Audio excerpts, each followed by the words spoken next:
The Supreme Court rejects President Trump on mail-in voting, E. Jean Carroll, and firing a Federal Reserve Board governor. But Trump wins on power over quasi-independent agencies. We sift the cases. A Democrat running to succeed, Nancy Pelosi, verbally harassed by other Democrats. The issue? Gaza and Israel. Scott Wiener tells us about what he experienced. Abdul El-Sayed, a progressive with a big social media presence, is leading the Michigan Senate Democratic primary. Can he win a general election? What about ICE and defunding the police? He joins us.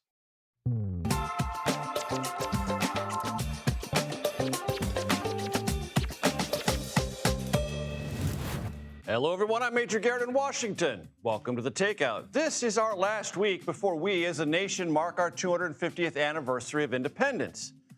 Today, we can peer through the actions of the Supreme Court and, well, each other, into the contested inner workings of this constitutional republic. The High Court today split the difference on presidential power, expanding it over quasi-independent agencies while protecting the Federal Reserve from presidential encroachment, at least where it regards the protections and due process rights of Fed governors, and by extension, the perceived independence of the central bank itself. High Court also left standing existing rules on mail-in voting, upholding the core constitutional principle that states determine the time, manner, and place of elections, and legislative adaptations such as grace periods for the arrival of postmarked mail-in ballots are up to state legislatures. Now, to the each other part. I don't need to tell you, these are nervy times in our politics. American democracy is, and always has been, a raucous and at times threatening spectacle. Even before we declared independence, disputes between patriots and loyalists were public, angry, and sometimes violent. Free speech can be ugly, threatening, but we protect it even, perhaps especially, when it rankles. So it was recently when Scott Wiener, a candidate for Speaker Emerita Nancy Pelosi's seat in Congress, was followed by pro-Palestinian activists as he tried to make his way to a trans parade as part of Pride Week. Wiener, a state senator, has long advocated for trans rights, but he's apparently insufficiently aggressive on Gaza. This video, shot by a supporter of Wiener's rival in that race, Connie Chan, offers a glimpse into the profane one-way dialogue. I want to support someone who's so positive on trans rights, but you're a piece of on Gaza. That video has more than 12 million views online, indicative of the viral nature of confrontation, anger, and questions of life and death. Scott Wiener joins us later in this show. His experience in San Francisco, a city that prides itself on tolerance and diversity, speaks to larger national frictions, one roiling the Democratic Party at present. It's not a stretch of the imagination to wonder if Scott Wiener would have faced what he did absent big, headline-grabbing Democratic socialist victories last week in New York, where hostility to Israeli military and policy in Gaza runs just as hot. Michigan, of course, this is obvious, sits between New York and San Francisco. Its Democratic Senate primary may be another test of this progressive ferocity. Progressive Abdul El-Sayed, who has emerged as the leader in that three-way race, also joins this program. But we start, since it was a big day at the Supreme Court, with Jan Crawford. Jan, always great to have you here. Thanks for joining us. Great to have you, and that is a great show you've got coming up. Wow. Thank you. Thank you. We like to think so. Let's start with E. Jean Carroll. The Supreme Court was asked by President Trump on his personal behalf to reject a civil judgment against him. The court did not intervene. That sticks. That's right, and that's, not a great way for the president to start the day this morning with the Supreme Court saying it was not going to get involved in that case. One-line order, let the decision stand. So he's on the hook now for about $5 million in civil damages, personally. Right. And all the reputational harm that may or may not come from that. All right, let's talk about what the court did do in terms of quasi-independent agencies and the Federal Reserve. You kind of led off talking about we're at America 250 and time to look at our kind of structure of government and think about the values that we have in our government. You mentioned free speech. This was a case about the structure of the power of our government, the constitutional structure. And in the court's view, the executive branch, which the president heads as head of the executive, should have more power. This is a line of cases going back now 15 years where they have said the president should have power, full power, as the executive, head of the over the executive branch. And so what we saw in a split series of cases today, the first case, which Trump called a very big win, and he's right, it's a big win for presidents, not only Trump, but subsequent presidents. He has the power to fire a member of the Federal Trade Commission, a Democrat, for his own pick. And he doesn't have to show, as the law required, for cause or any wrongdoing. He can just fire her at will.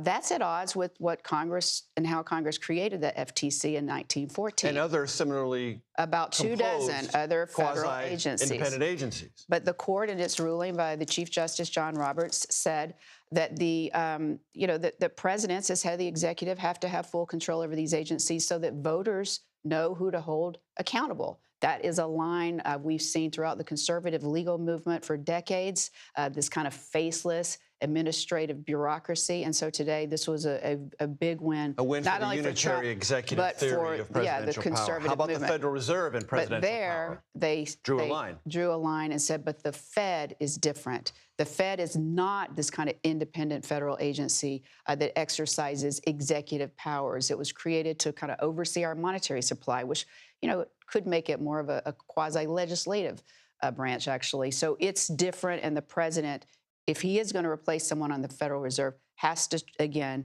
show cause, show why. And that provide due process rights for anyone. And that was the ruling today, that he did not do that due process part when he was trying to fire a member of the Federal Reserve Board, alleging that she had committed mortgage fraud before she was appointed, which she adamantly denies, but she never got a chance to defend herself. So a split rulings today, once giving the president much more authority over the executive branch, potentially 24 executive agencies, but the other really preserving the independence of the Federal Reserve Board. And Jan, quickly, what can we anticipate tomorrow? Oh, last day of the term, Major, and like they always do, they save the biggest cases toward the end because they're extremely controversial and divisive. We got big ones today, but tomorrow, I think perhaps the biggest, whether President Trump, with the stroke of a pen, can redefine what it means to be a citizen in this country and say birthright citizenship is not automatically available to the children of people who are undocumented or here temporarily. Huge case. There's a case involving transgender participation in girls' sports and whether states, 29 states now, can ban that. And then we have a big campaign finance reform case also. So, that's how they're going to finish the term. And, we're seeing some themes emerge from this court about, certainly about executive power. And here's a prediction. We'll see you again tomorrow night, That's Jan right. Crawford. And we're going to have just as great of a show tomorrow, too. We will indeed. Yeah. We will indeed. Thank you, Jan, very much. I want to bring in CBS News election law expert and contributor David Becker. He's also the executive director, the Center for Election Innovation Research. David, break down the case dealing with mail-in ballots in Mississippi. As Jan pointed out, the court seems to be looking for ways to expand executive power, but in one area they're not doing that, and that is with regard to elections. Elections specifically were carved out in Article 1, Section 4 of the Constitution as being the province of the state legislatures or Congress, either one, but the executive has no direct authority over elections unless Congress expressly authorizes it. And here was a case where Mississippi and 13 other states in D.C.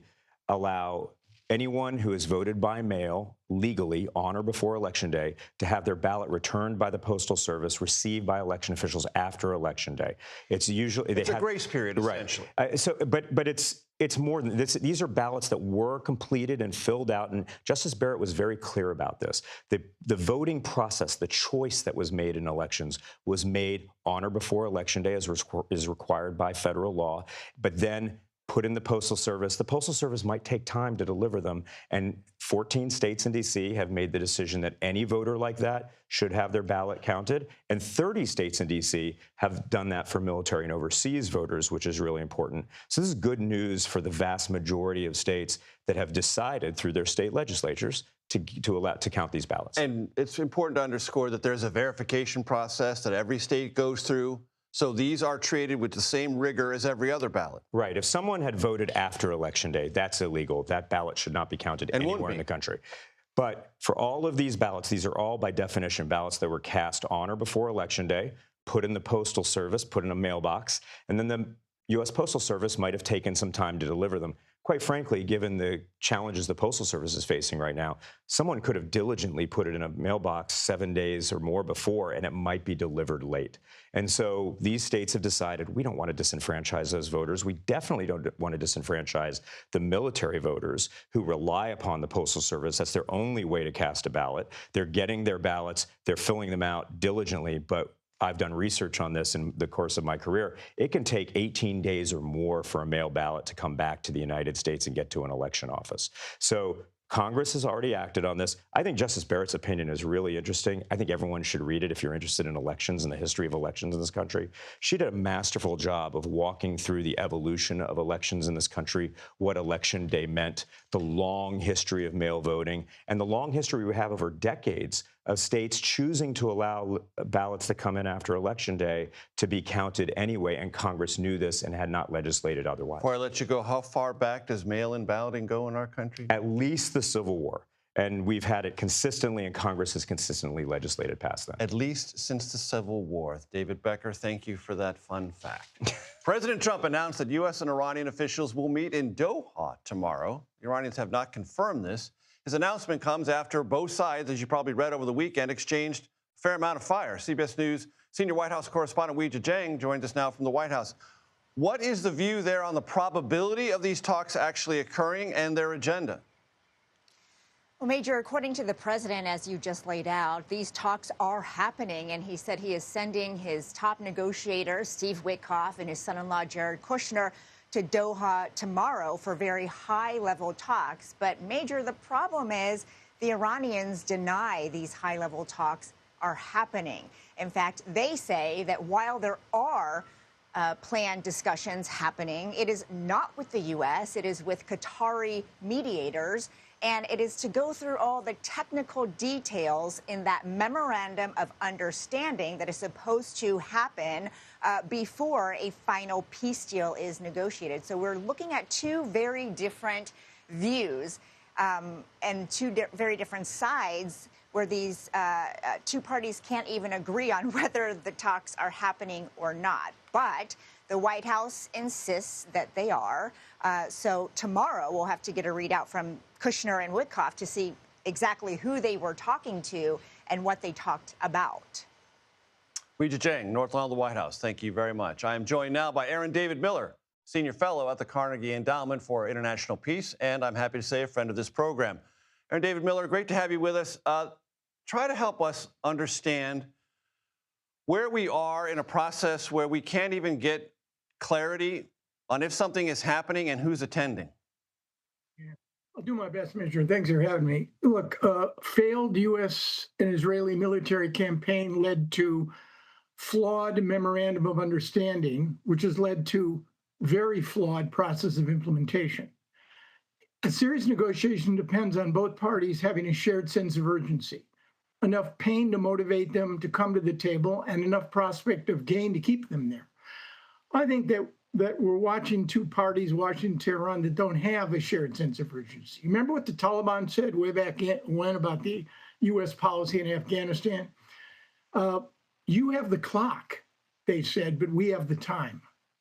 And the fact is, the Iranians have reaped dividends and benefits, which frankly has only encouraged them to believe, A, that they're winning, and I don't think they're delusional, and B, they've identified two sources of leverage, Lebanon on one hand, why our negotiators agreed to make Article 1, literally linking Lebanon to the U.S.-Iranian Memorandum of Understanding and mentioning the word Lebanon 3 times, I don't understand. And then you got the Straits. And let's be clear, whether it's the horses left the barn or the genie's out of the bottle or I don't know what other cliche you could use, we are not going back to February 27, where the Straits were free and unfettered. Iran has their hands all over them, and they're going to seek remuneration to use those straits, weaponizing geography, basically as leverage. So we are where we are. I would only say one more thing. If you really are serious about this, the two sides need to come to an understanding, a quid pro quo. In return for diluting all that highly enriched uranium and ensuring that the inspectors can keep you away from a nuclear weapon, we will facilitate billions of dollars in unfrozen assets, sanctions relief, and will continue to provide sanctions waivers so you can sell your oil. That is the trade-off. And unless it becomes clear that both sides are prepared for that trade-off, I think you and I are going to have a lot of conversations. 1 minute to go, Aaron David Miller. Help me understand the economic importance of this fact. The U.S. Central Command confirmed that strikes were carried out Friday against Iranian targets after the markets closed. A senior U.S. official said there would be these talks in Doha before overseas markets opened. In the intervening time over the weekend, there was a lot of crossfire back and forth. But those announcements both seem to me to be timed to market forces. I mean, I think that the administration is in this war of choice badly handled. I think in terms of market manipulation, both stock market and oil traders, I think the administration has been incredibly smart. Why Brent is not well over $100 a barrel right now. It got up to, what, 130 when Russia invaded Ukraine, but then it fell back. I can't understand it. The oil traders either don't want to believe or somehow seem to think that the straits are going to basically return to status quo ante. JP Morgan did a study, granted it was notional. They argued that the Iranians could make $70 to $80 billion a year, slapping $2 million transit fee on 130 tankers times 365 days. You do the math. It actually works out. Whether it's that severe or not, I don't know. It's just that we bought ourselves into what I think is going to be a permanent set of migraine headaches and root canals. And I think this administration is just not ready for it. Aaron David Miller, always a pleasure, sir. Thank you. Thanks, Major. Take care. Rescue teams are still desperately searching for survivors in Venezuela 5 days after two devastating earthquakes. This is a hard figure to say, more than 1,700 people are confirmed dead. Tens of thousands remain missing. Our Camilo Montoya Galvez is following latest developments from just north of Caracas. And fair warning, because he's just north of Caracas and we are working through technical things, there is a 5-second delay. So just be patient with us as we deal with the delay. Camilo, what can you tell us?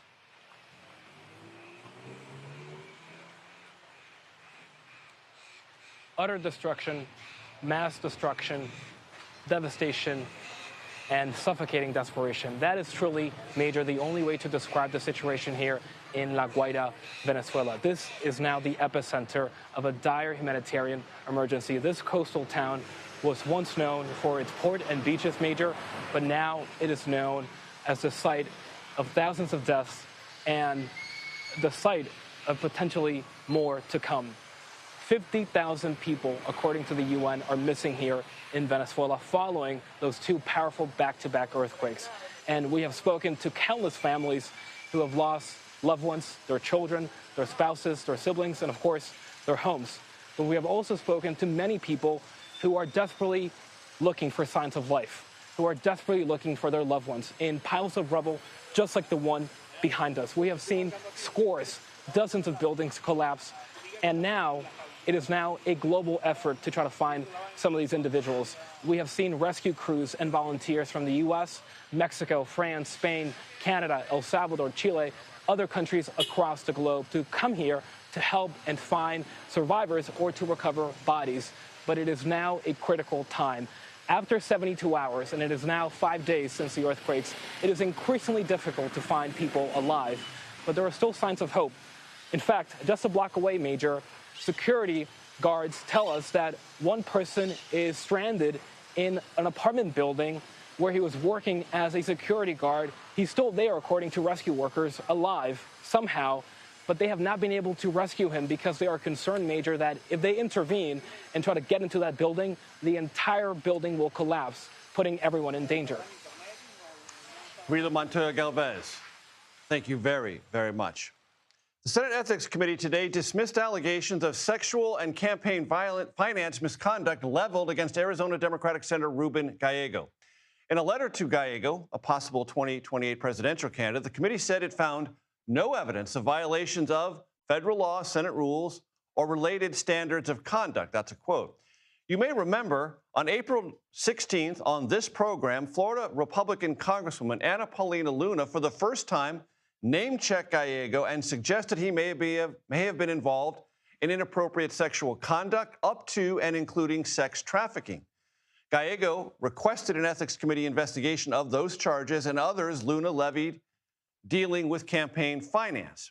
Luna made her statements during this part of our program, and me giving you this update is our attempt to make sure the allegation and investigatory conclusion are given equal prominence.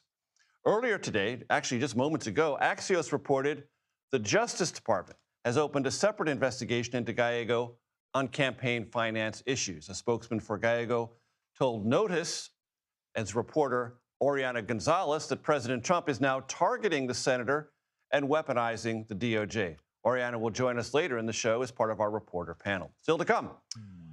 A Jewish Democratic lawmaker chased out of a pro-trans march in California, but for an entirely different reason. Scott Wiener joins the Takeout to discuss these tense moments in a confrontation over Gaza. Also, my conversation with Michigan Democratic Senate candidate Abdul El-Sayed, how he views the current tug of war between progressives and centrists within the Democratic Party. The Takeout returns in 90 seconds.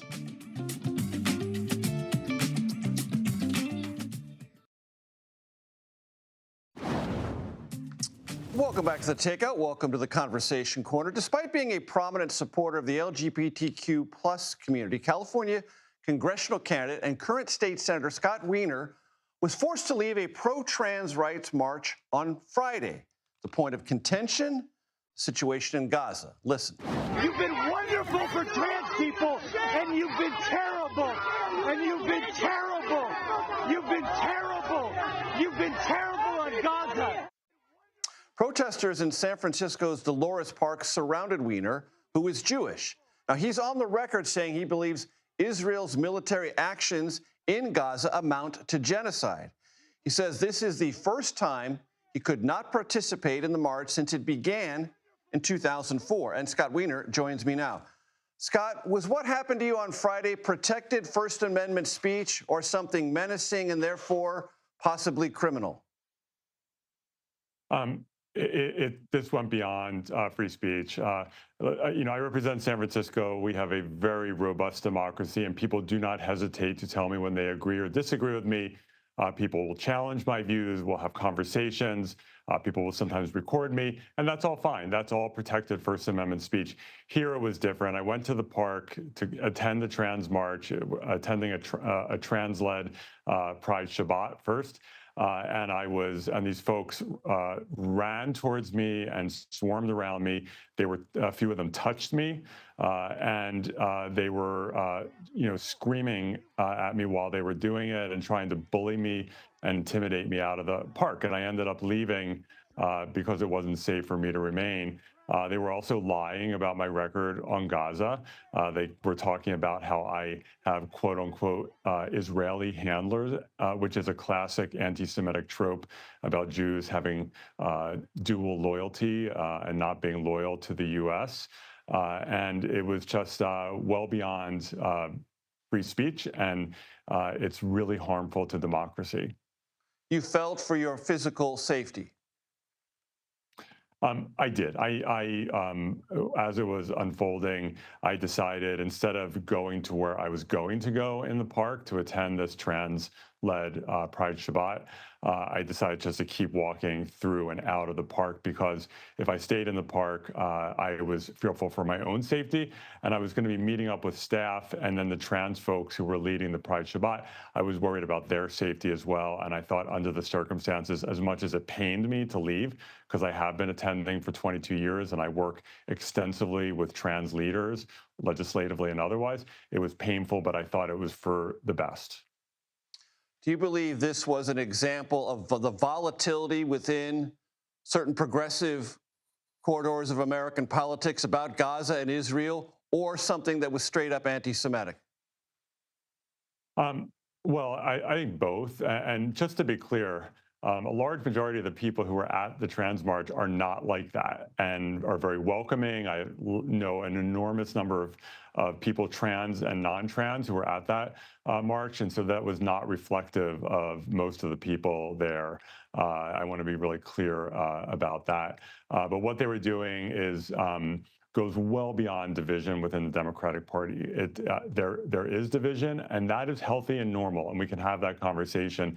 But when it moves from arguing electoral politics, et cetera, and it moves towards physical harassment, bullying, intimidation, trying to drive people out of public spaces, that is no longer healthy dialogue. That is very dysfunctional, and it's very toxic. And yeah, targeting Jewish elected leaders in ways that you are not targeting non-Jewish elected leaders and saying that they have quote unquote Israeli handlers, that is definitely anti-Semitic.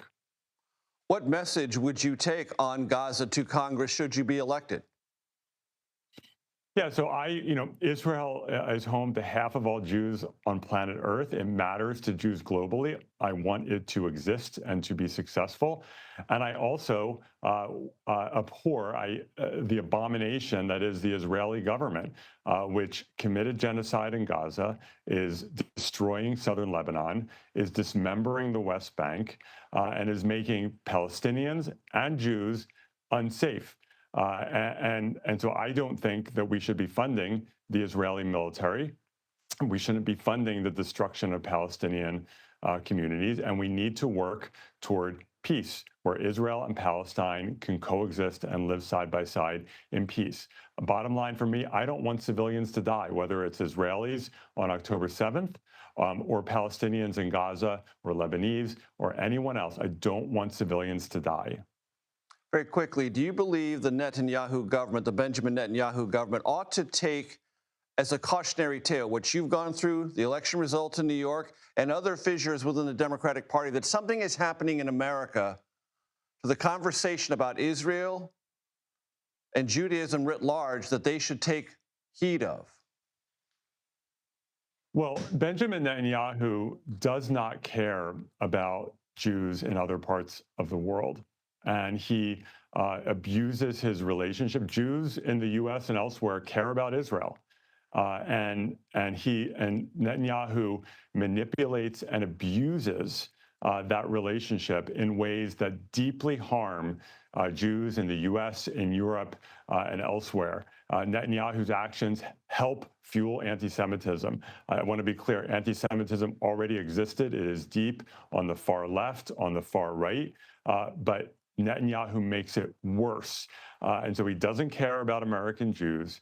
And we as American Jews need to be very clear-eyed about what Netanyahu and his government are doing. They are extremists. They're messianic. They are massacring Palestinians. They are making Israelis and Jews less safe. They are now destroying southern Lebanon.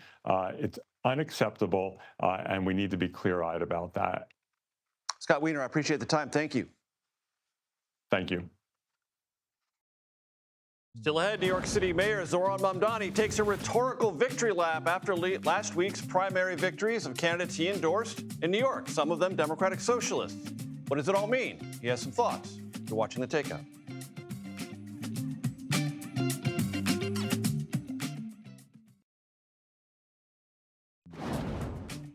Welcome back to The Takeout. Obviously, Democrats want to win the House and the Senate in the midterms. And to do that, they need to project a unified front, or so the theory goes. But there are tensions between some Democrats and progressive Democrats. They're kind of clawing and fighting with each other. We saw a cluster of Democratic socialist victories last week in New York City. Is that a big thing, a New York thing, or a nationwide possible trend? Well, Michigan might give us some insight into that. It holds primaries on August 4th. State Senator Mallory McMorrow, Congresswoman Haley Stevens, and Dr. Abdul El-Sayed are vying for the Democratic nomination for the Senate seat, being vacated by incumbent Gary Peters. Earlier today, I spoke with El-Sayed, who is considered the most progressive candidate. Please take a listen. You are currently leading in the polls. The primary is August 4th. So let's do a thought experiment. You become the Democratic nominee for Senate. So let's go over some things that Mike Rogers, the likely Republican nominee, and Republicans who've already reserved $45 million in advertising are going to say about you? That you want to defund the police because you've tried to delete posts from 2020 saying you want to do just that, do you? Let's talk about what I'm going to say about them, because that's the thing that Democrats tend to get wrong. We're so worried about what they're going to say about us that we forget that we also have mouths that work. So Mike Rogers is a guy who's never met a pharma lobbyist he didn't love. Like, he gets really mad when you call him a pharma lobbyist, but he spends so much time lobbying around with pharma lobbyists that you wonder whether or not he wanted to be one. And he hasn't explained how he made $14 million and moved to a McMansion in Florida. But during his time in Congress, because of the influence of the pharma lobby on him and the hundreds of thousands of dollars he took, this guy voted to raise prescription drug prices I don't know how many times, then helped to architect the legislation that turned into the opioid epidemic. I'm looking forward to forcing him to answer that question to Michiganders who lost family members, both because they could not afford their medication and because they died of opioid overdoses. I'm a doctor who rebuilt the health department, eliminated medical debt, and made sure that families had Narcan when they needed it. So I like my chances on that one. Then let's talk about his trouble with Donald Trump. But if I'm a Michigander and I say, wait a minute, I hear you, and I get you, and I'm locked in on all those issues, but I do care what you think about funding police and what you said what I'd say years is, ago. I was a Wayne County health director. And when the juvenile detention facility was in shambles, I declared a public health state of emergency to rebuild it. I raised everyone's salaries and wages immediately 35% so we could keep the folks who were leaving so that we could staff the facility. So if folks want to talk about what I said, I'm just going to point to what I did, right? When I had the opportunity to make sure that folks were safe in the facility, both the youth that were there and the people working there, by making sure that we could staff it appropriately, I did exactly that. So I'll let my record do the talking. And we're going to let Mike Rogers' record do his talking. And they will probably say you hang around with Hassan Piker. Hassan Piker has said things that are virulently anti-American, they would say, and anti-Semitic. Do you have any regrets about Hassan Piker? Well, you know that's going to be an issue. Major, I'm hanging out with you. I don't know everything you've said. Right. I'm sure you've said some things I disagree with. You've said some things I agree with. It tends to be in the real world, we hold people accountable for what they said, not what somebody around them said. And it's this funny gotcha game that Democrats love to play and Republicans love to play, which I think people are sick and tired of in politics. So if you want to play this game where you're going to hold me accountable, like, guilt by association based on something that somebody else said, I'm just going to make sure that people know what Mike Rogers has said, what Donald Trump has said, which he so desperately sought an endorsement from and can't seem to figure out how to shake because, Donald Trump's approval rating is in the gutter. Everything Donald Trump touches turns into trash. So I want to make sure that the broader public understands that about him. Let's talk about something I experienced when I was in Dearborn, Michigan in 2024. I talked to voters there who were becoming increasingly estranged, and some described as completely estranged from the Biden administration and Kamala Harris over Gaza. And they used the word genocide. You have used the word genocide. I like to use words that meet the definition that I use them for, so yes. Right. And there is a United Nations Genocide Convention adopted in 1948, defines genocide as any 5 acts committed with the intent to destroy in whole or in part a national, ethnic, racial, or religious group. Explain to my audience why you believe Israel is guilty of that in Gaza. Because it argues it is not systematic, it is in pursuit of larger security concerns. I'll point you to human rights organizations in Israel itself who call this a genocide. I'll point you to the fact that the International Court of Justice, the International Criminal Court, have all rallied around the notion that what has been done is a war crime under the definition of genocide. So it's not just me, it's not just the people in Dearborn. This is just a word that ought to be used when public officials in a country say that they want to annihilate a people as a function of where they live and what their ethnic and religious identities are, and then carry out the systematic bombing of them, their kids, their schools, their hospitals, the annihilation of any opportunity to actually live a dignified life in that place again, and do so after having said that they were going to do it.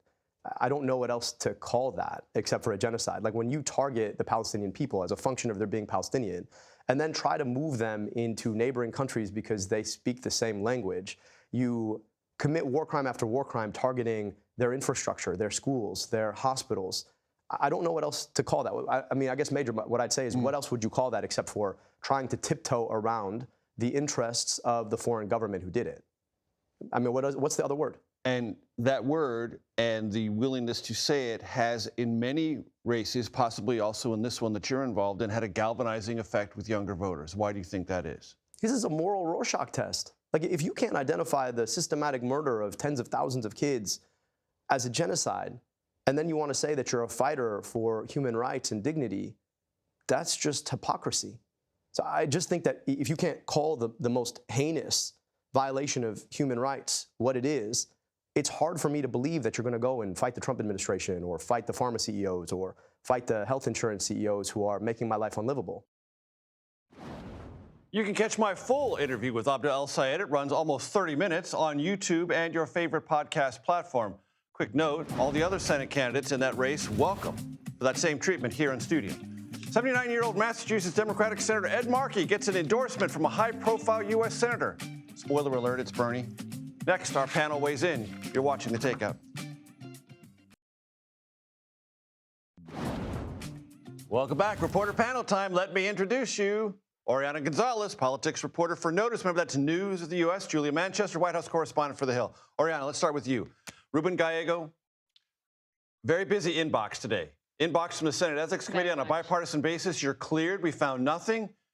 Also in the inbox right thereafter, Justice Department, you're under investigation, or some sense that there is a pending investigation. Pick it up from there. Just a couple of hours after he thought he was in the clear, they made a statement saying that the claims that have been made against him were essentially an attack from the Trump administration, and then from his MAGA Republicans in Congress. And then cut to, again, a couple hours later, the Justice Department is investigating him. So as you said, it is a very busy day for Ruben Gallego. It comes off also after I reported that Gallego's top campaign lawyer created this nonprofit organization quietly. And the reason why this matters is because nonprofits are held to very strict campaign finance rules that don't allow them to coordinate with campaigns. So this kind of adds to all the conversation and discussion around how Senator Gallego is dealing with campaign money and his spending patterns, all of which, to be honest, could impact his potential desire to run for president in 2028. Because he keeps showing up in places like Iowa, New Hampshire, hasn't been to South Carolina, I don't think, but he's been around to some of these other places, and he's getting some attention there. We mentioned this before we went to break. Bernie Sanders endorsed Ed Markey, 79 years old, seeking another term, running against Seth Moulton. This is a Democrat-on-Democrat primary. Members of Congress, prominent people in Washington. Bernie Sanders not going for the younger option in this particular case. Yeah, it's interesting because I covered Ed Markey's primary against former Congressman Joe Kennedy in 2020, and at the same time, similarly, you saw Kennedy sort of positioning himself as the younger candidate, but Markey had such a grip on the progressive base in Massachusetts and even younger voters in Massachussets. He really is. He kind of beat that back pretty easily against Joe Kennedy. Exactly. When a lot of people initially thought that was going to be a race. Very easily, yes. So Sanders, I think it's no surprise that he's backing Markey here. I think Markey is certainly the safe bet. He's, a strong incumbent in Massachusetts. But, there is this question, I think, about generations and how they're playing in some of these primaries. So the president spent time over the weekend and a little bit last week talking about communist. He doesn't necessarily say it about Zoran Mamdani, but he says that about those that he endorsed who won in some of the Democratic primaries last week. The New York mayor was on ABC yesterday and addressed that. Let's play it. That's great, but what's a party if not its voters? And I'm proud to sit in front of you as the mayor of our city, having received more than 1 million votes a little less than a year ago. And when we're talking about these incredible congressional candidates, they won their races, and they won their races with a vision of what politics should be, and one that actually speaks to working people. So is it pragmatic democratic socialism? I think democratic socialism at the heart is pragmatic, because if we cannot deliver for working people, then what is this for? I'm not interested in writing a manifesto or, frankly, in reading one. I'm interested in delivering, and that's exactly what we've been showing. No manifestos here, Oriana. This is going to be a topic throughout the midterms, because Republicans are going to use Mamdani and those like him as sort of poster children of the new Democratic Party. Oh, 100%. And we're continuing to see these challenges from progressives in other states. I mean, tomorrow is Colorado's primary.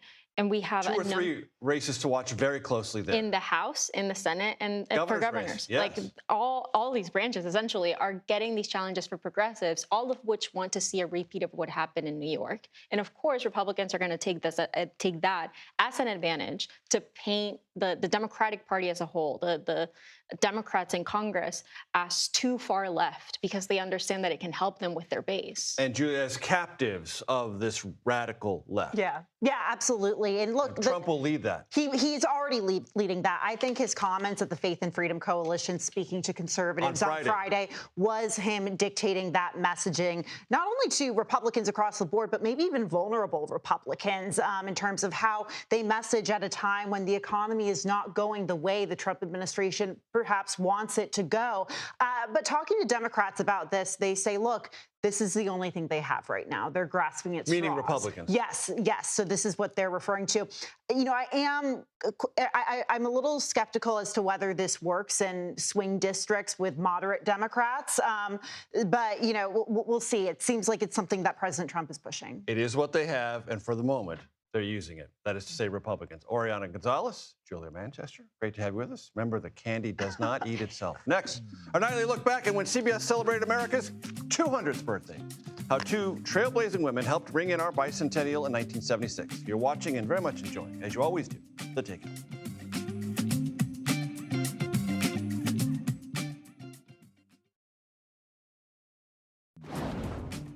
Welcome back. Welcome to The Takeout Tavern.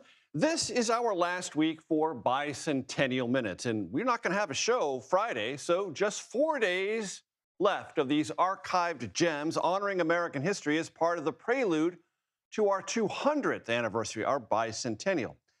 As I've mentioned, CBS produced 912 Bicentennial Minutes over roughly 2.5 years. One aired each night in the 8 o'clock hour. Those who appeared in the Bicentennial Minutes came from Hollywood, Broadway, politics, the military, and academia. I have not watched all of the Bicentennial Minutes, but I have seen dozens upon dozens. They skewed, and this is not surprising for the times, white and male. Tonight, however, two prominent women of the American arts. The first, Edith Head, the world-famous costume designer. How famous was she? Well, she was nominated for 35 Oscars, and she won 8. She designed costumes for Ginger Rogers, Bette Davis, Grace Kelly, Audrey Hepburn, and Elizabeth Taylor. She spent 44 years at Paramount, a company I've recently grown familiar with. And for those of you who love the animated movie The Incredibles, you might reasonably assume the character Edna Mode was inspired by Edith Head. I mean, they do look a lot alike. The creator of The Incredibles, however, says that's just a coincidence, and there were many inspirations for Edna Mode. Look closely. You can decide for yourself. In the meantime, Edith Head's Bicentennial Minute. I'm Edith Head.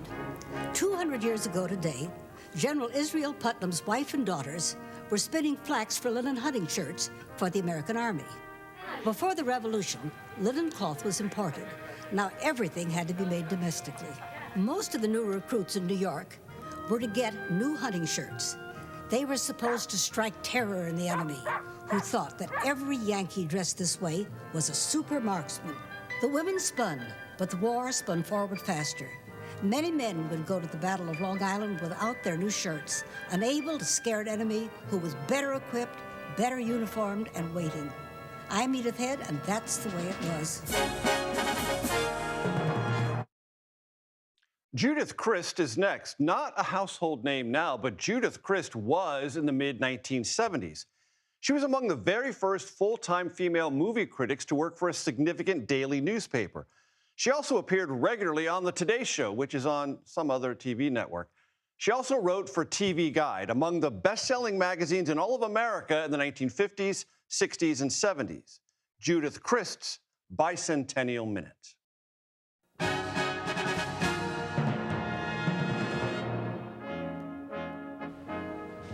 I'm Judith Crist. 200 years ago today, angry patriot workmen pushed their way into Samuel Loudon's New York print shop. Loudon, who was a patriot, had published 1,500 copies of a Loyalist pamphlet, believing he had a right to print anything without interference. The mob's leaders admitted that they hadn't bothered to read what they'd come to seize. When Loudon offered them copies, they knocked him aside, took the pamphlets to feed into a bonfire. Loudon complained bitterly. To him, the incident was, quote, a violent infraction of the liberty of the press, unquote. Later that year, New York's Patriot Committee voted to pay Loudon £200 to publish their official announcements. They wanted to make up for what an angry mob had done. I'm Judith Christ, and that's the way it was. These historic minutes are sponsored each night by Shell. The Shell sponsorship zinger. Stinger. Happy Monday, everyone. This is The Takeout. Relentlessly curious, reliably civil, occasionally clever. The Day Report coming your way next.